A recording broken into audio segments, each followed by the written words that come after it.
Nós estamos aqui na rua Washington Luiz, no bairro Vila Paranaguá, porque acompanhamos agora há pouco uma entrevista coletiva com a Giovana Volkov, de 29 anos.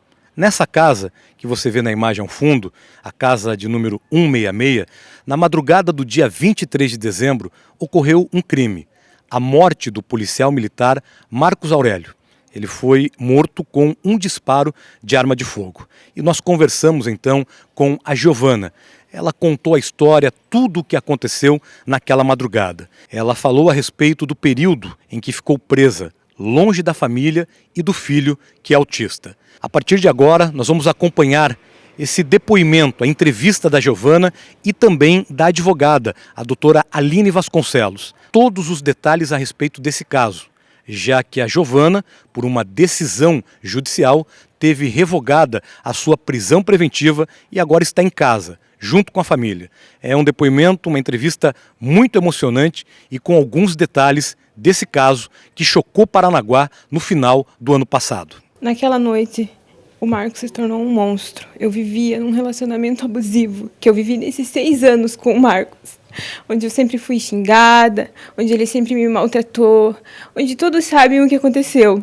Naquela noite que ele apareceu aqui, que ele estava totalmente bêbado, ele estava totalmente transtornado, ele já estava virando um monstro, ele veio como um monstro para cima de mim, eu perdi a cabeça, na minha situação eu explodi e foi onde eu me defendi dele, daquela situação que eu estava passando, e eu fiz o que eu fiz. Ele chegou, sim, de várias maneiras, psicológica, torturou, ele subiu sobre mim, ele me estrupou com as mãos. Houve isso, porque ele estava totalmente alcoolizado, ele cheirava. Eu fui saber disso, né, logo após tudo isso, ele cheirava e ele veio e não teve ali, ele não conseguiu ter a ereção dele, onde ele veio por cima de mim, onde ele veio com os dedos, ele me estrupou naquela noite, onde me machucou. Eu falava: Marcos, para com isso, quem é você, quem é a pessoa que está do meu lado?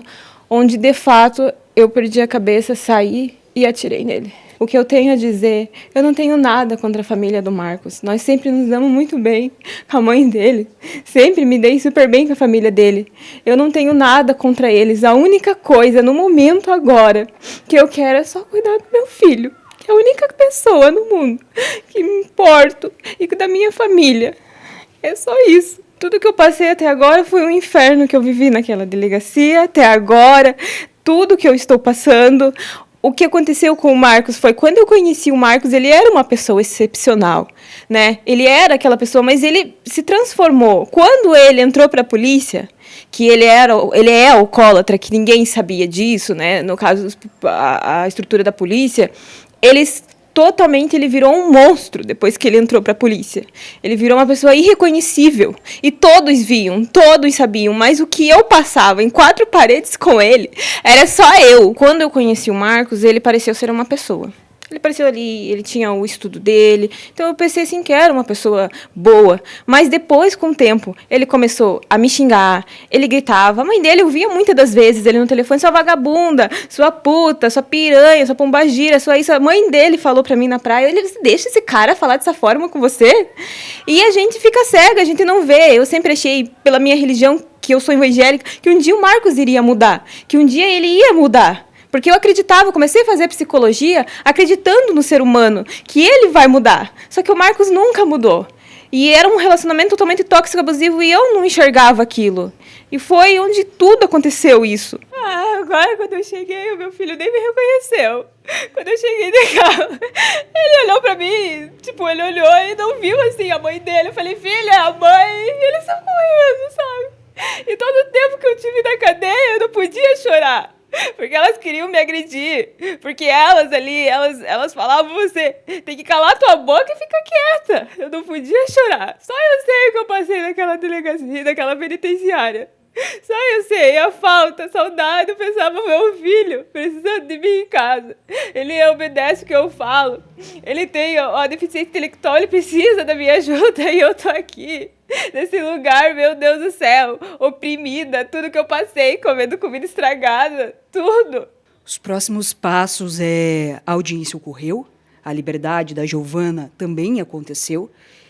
Acontece que, após isso, nós estamos em fase de alegações finais, esse procedimento está na mão do Ministério Público, após vai vir a defesa, e após isso vai para as mãos do juiz de direito, que irá decidir sobre a pronúncia ou impronúncia da Giovana, ou seja, se ela irá ou não a júri popular. Então, nós temos bastante processo daqui para frente, bastante tramitação, tem muita coisa ainda para acontecer.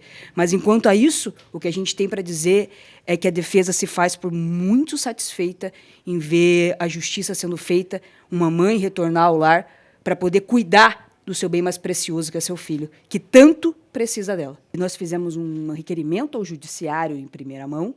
Esse requerimento de um pedido de liberdade ele não foi concedido. Logo após, nós tivemos a audiência, e dentro dessa audiência foram ouvidas várias e várias testemunhas, foi ouvida a Giovana pela primeira vez dentro desse processo. Logo na sequência, a defesa se manifestou novamente pela liberdade da Giovana, tendo em vista de que Giovana cumpre todos os requisitos para estar na rua. Giovana é primária, Giovana não tem maus antecedentes, tem 2 faculdades, cuida de um filho do espectro autista não verbal. Não tem nada que a Giovana faça que traz um risco para a sociedade ela responder em casa. Então, por conta disso, por uma relação de todo o histórico dela e também pelo cuidado dos filhos, o judiciário, por sua vez, foi humano e entendeu essa visão e deu esse direito a ela de responder esse processo em liberdade, em prisão domiciliar. A defesa ela não tem linha, a defesa só trabalha com a verdade. Então, esse é um ponto muito importante. A Giovana, no dia dos fatos, obviamente nem comigo conseguia falar do tamanho estado de choque em que ela estava. A primeira vez que ela foi ouvida no processo, acredito que por um espanto de geral, de toda uma sociedade, Giovana falou a verdade, ponto a ponto do que aconteceu do dia. O que a Giovana fez, eu acredito que qualquer mulher na posição dela faria. Porque ser subjugada, ser maltratada, ser abusada, não é algo que a gente espera dos homens da nossa sociedade.